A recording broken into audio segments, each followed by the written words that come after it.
Sexta-feira Santa, eu sou o Padre Pedro Paulo e começamos agora mais um programa, a Bíblia no Mundo de Hoje. Se nós tivéssemos que expor através de uma metáfora, nós estamos descendo para os abismos da morte, para a aparente contradição total, paradoxal entre salvação e vida, e a realidade que se apresenta mediando a salvação. A cruz é a mediação da salvação. É um ponto baixo, porque a cruz exprime horror, dor, humilhação, morte, aniquilação, injustiça, arrogância. E por fim, pode exprimir, aparentemente, esse é o seu objetivo, a crucifixão de Cristo, é a desautorização, a desqualificação da sua vida. Levá-lo até a cruz é desqualificá-lo. E esse é o objetivo daqueles que tramaram e a obtiveram. E nós cristãos, já São Paulo, 30 anos depois, dirá que a cruz de Cristo é glória. Todos nós devemos exaltar a cruz de nosso Senhor Jesus Cristo. Devemos gloriar-nos, melhor dizendo, da cruz de nosso Senhor Jesus Cristo. E nós ouvimos no domingo de Ramos o Cântico aos Efésios, capítulo 2, versículos 6 a 10, em que o hino conclui-se, aliás, expõe a sua razão, dizendo: aquele que é servo da cruz, ele foi exaltado. Por isso Deus o exaltou, e de sobreexaltação. É nesse dia que nos encontramos. Uma liturgia sóbria, sem guitarras, baterias, gritarias, bate-palma, sem essas bobagens. É um dia sóbrio. É um dia que exige que tenhamos o silêncio como companheiro, como intérprete. Aliás, o silêncio como ampliador das coisas que vamos viver. As palavras, os gestos, a atmosfera litúrgica é a preparação de um caminho muito doloroso e difícil, que será descrito detalhada e teologicamente através da narração do Evangelho de São João, da Paixão, dos capítulos 18 e 19 do seu Evangelho. Uma leitura anual que nos espera. Difícil, como quem está, na linguagem popular, a engolir sapos.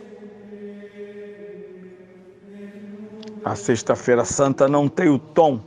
Aliás, cada dia do tríduo tem o seu tom, tem a sua música, tem o seu silêncio, tem as expectativas que o rito na quinta, na sexta e no sábado esperam de nós, e tem direito. Quando tudo tem cara de carnaval, em vez da nossa liturgia tem cara de carnaval, ela não responde ao tríduo. O tríduo vai ter a luminosidade da ceia, e hoje é o dia da obscuridade do Calvário, que a própria liturgia nos apresenta no relato dos evangelhos. Houve trevas sobre a terra de meio-dia até as 15 horas, que é a hora da sua morte. Por isso os que rezam o terço da misericórdia dizem: tenha compaixão de nós e do mundo inteiro. É o momento da morte de Jesus. Mas essa morte vem antecipada. E tudo em Jesus é realização, porque ele fora a profecia que agora se realiza. É sobre ele que as escrituras proféticas misteriosamente falavam: meu servo. Todos os anos ouvimos dos capítulos 52 e 53 de Isaías, o cântico do servo sofredor. Uma palavra do Pai. Ei-lo, meu servo será bem-sucedido, sua ascensão está ao mais alto grau. Assim como muitos ficaram pasmados ao vê-lo, tão desfigurado ele estava que não parecia ser um homem ou ter aspecto humano, do mesmo modo ele espalhará sua fama entre os povos. Diante dele os reis se manterão em silêncio, vendo algo que nunca lhes fora narrado e conhecendo coisas que jamais ouviram. Quem de nós deu crédito ao que ouvimos? E a quem foi dado reconhecer a força do Senhor? Diante do Senhor, ele cresceu como renovo de planta ou como raiz em terra seca. Não tinha beleza nem atrativa para o olharmos. Não tinha aparência que nos agradasse. Era desprezado como o último dos mortais, homem coberto de dores, cheio de sofrimentos. Passando por ele, tapávamos o rosto. Tão desprezível era, não fazíamos caso dele. A verdade é que ele tomava sobre si nossas enfermidades e sofria. Ele mesmo nossas forças. E nós pensávamos fosse um chagado, golpeado por Deus e humilhado. Mas ele foi ferido por causa dos nossos pecados, esmagado por causa de nossos crimes. A punição a ele imposta era o preço da nossa paz, e suas feridas, o preço de nossa cura. Todos nós vagávamos como ovelhas desgarradas, cada qual seguindo o seu caminho. E o Senhor fez recair sobre ele o pecado de todos. Foi maltratado e submeteu-se. Não abriu a boca, como o cordeiro levado ao matadouro ou como ovelha diante dos que a tosquiam. Ele não abriu a boca. Foi atormentado pela angústia e foi condenado. Quem se preocuparia com a história da sua origem? Ele foi eliminado do mundo dos vivos por causa do pecado do meu povo, golpeado até morrer. Deram-lhe sepultura entre os ímpios, um túmulo entre os ricos, porque ele não praticou mal, nem se encontrou falsidade em suas palavras.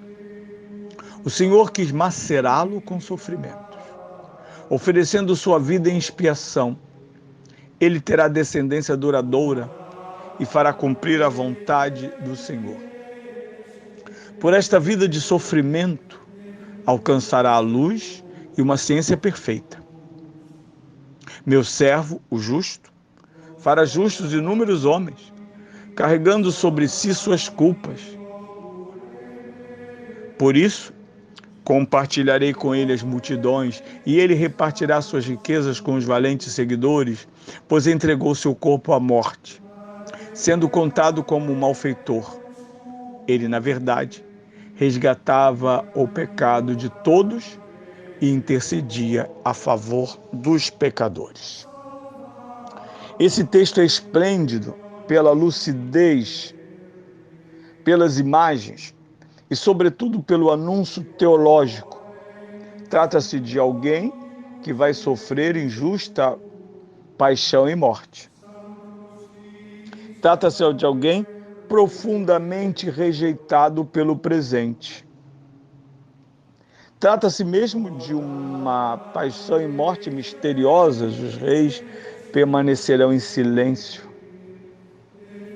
Por isso eu dizia antes que a cerimônia da paixão deve guardar essas proporções. Mas por que tudo isso? E no versículo 4, como no fim do texto, o profeta revela na sua profecia. A verdade é que ele tomava sobre si nossas enfermidades e sofria ele mesmo nossas dores. E nós pensávamos que fosse um chagado, golpeado por Deus. Não, ele foi ferido por causa dos nossos pecados, esmagado por causa de nossos crimes. As nossas feridas, ele as assumiu. Isso é um cântico de fé que a igreja, ao participar da paixão de Cristo, percebe e proclama: por causa dos nossos pecados. A Sexta-feira Santa foi antecedida pelas confissões. Nós sabemos quem bem se confessou, não são todos, não sei se posso dizer nem a maioria, sabe o peso do pecado. Por isso as pessoas dizem que saem aliviadas, porque o pecado pesa. Pesa sobre a nossa vida, sobre a nossa consciência e pesará sobre a nossa morte, sobre o nosso destino final.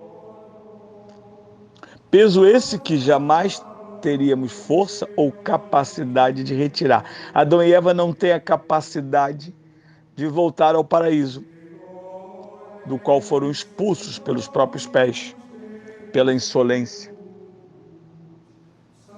Quando nos reuniremos mais tarde em nossas igrejas, na parte da tarde, a partir das 14 ou 15 horas, veremos em tudo aquilo que a liturgia e a devoção proporem, que se trata desse resgate.